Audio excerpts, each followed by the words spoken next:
Good afternoon, everyone. Thank you for joining us at our 3 p.m. update here on The News Now. I'm Harley Strickland in the WTOC 24-hour newsroom, bringing you some updates today. I do want to start with an update out of Statesboro. We talked about this story in the 2 p.m. update, but Statesboro police have identified a teenager as the primary suspect in a homicide at Park Place Villas off Lanier Road in Statesboro. You can see his picture here. Officers are searching for 16-year-old Eric Nicholas of Statesboro. On Friday night, officers responded to Park Place Apartments in reference to a shots fired call shortly after a victim arrived at East Georgia Regional Medical Center with gunshot wounds. Unfortunately, 19-year-old Tamashi Jones died at the hospital.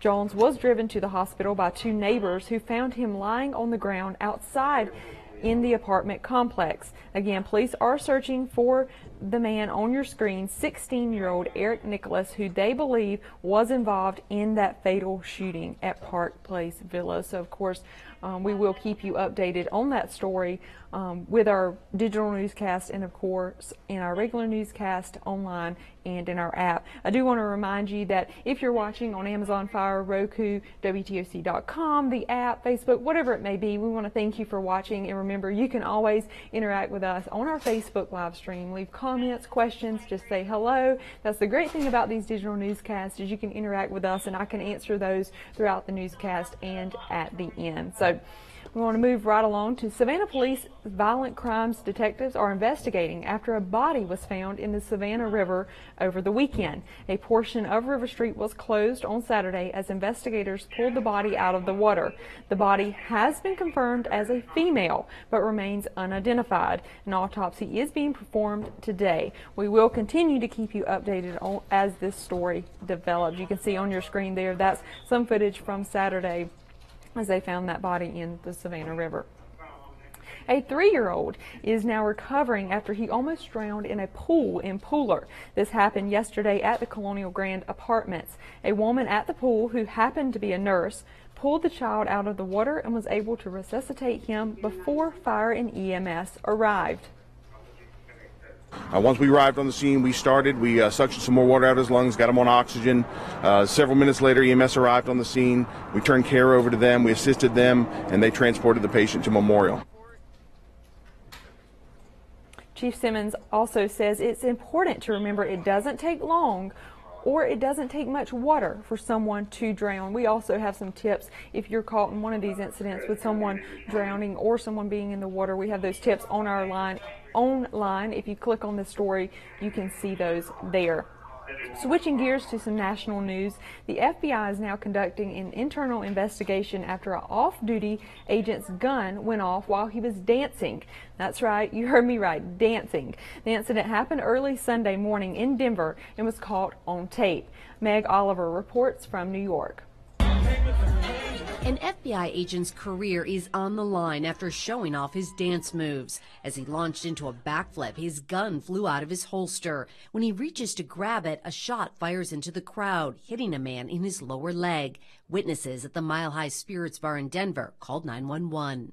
Mile High Spirits are saying the gun went off from someone's pocket. About 2 minutes after that, paramedics start flooding in, and they're crowding this guy. The shooting victim was taken to the hospital in good condition. It is unclear if the unnamed off-duty agent had been drinking at the time, but police tested his blood alcohol level. Ron Husko, a former FBI assistant director, says the incident comes at a time when the agency is already under scrutiny. This is an unintended, unwelcome black eye for the FBI. The Denver District Attorney's Office will determine if charges will be filed against the agent. Meg Oliver, CBS News, New York. A heads up for those of you in the Chatham County area, emergency management will be conducting a siren test on Wednesday at noon. You can see a tweet here that they sent out today. SEMA does a test on the first Wednesday of every month to ensure the siren system is working properly. Again, Wednesday at noon, SEMA will conduct that test of the emergency warning siren system. So don't be alarmed if you hear anything. And again, this is their Twitter page that they sent out that tweet today. And of course, you can follow them for more updates like this one. It's a hot one out there today, but the good news is there's a very, very slim chance of rain, which is a good thing with all the rain we've had in the past few weeks. Meteorologist Andrew Gorton has more. Hey everybody, First Alert meteorologist Andrew Gorton here. It's dry, but it is very muggy and it is hot. Those feels like temperatures low to mid 90s for most of us already. Only going to get worse as we go into the afternoon hours. Hour by hour, we're seeing maybe a few isolated showers along the coast. Nothing that's really going to give you any accumulations of anything. Thunderstorms not expected, but maybe a brief cool down if you're lucky, but I would not count on it today. If you are lucky enough to head to the beaches, just a slight chance of rain. That's kind of where those isolated showers want to pop up today. The next high tide just before 1 o'clock, and that's actually under 6 feet, so relatively low high tide, with the next low tide coming at 6:51 at 1.2 feet. Now, over the next few days, we're hanging on tough there with the lower 90s. Those feels like temperatures not going to be as bad Tuesday and Wednesdays, but the rain chances staying relatively low for the next few days.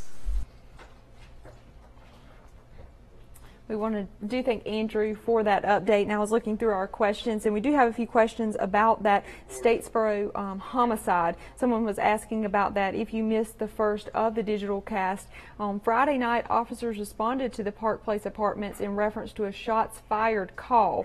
Now, unfortunately, a 19-year-old died at the hospital after that incident. But this is the man on your screen they're looking for, 16-year-old Eric Nicholas, who they believe was involved in that fatal shooting at Park Place Villas in Statesboro. Now, if you would like to get more information on this story, you can go to our website or our app and click on this story, or after this digital newscast is done, you can go and rewatch it. So we will not let you rewatch it until it ends, but you can go and rewatch that for the entire story. But that is the man on your screen that they're looking for. Let's see who's watching today. Someone from Reedsville. Raish is watching with us today. Hello, Vivian, Anna. Thank you all for joining us. Of course, these stories will be on the news tonight coming up at 4. We will begin with our regular scheduled newscast on TV. These stories will be on there, plus much more news that we went over at 2 in the earlier digital newscast as well. You can find this information on our website and our app. We do want to thank you for joining us, and don't forget to watch us coming up at 4 o'clock. But for now, in the WTOC 24-hour newsroom, I'm Harley Strickland.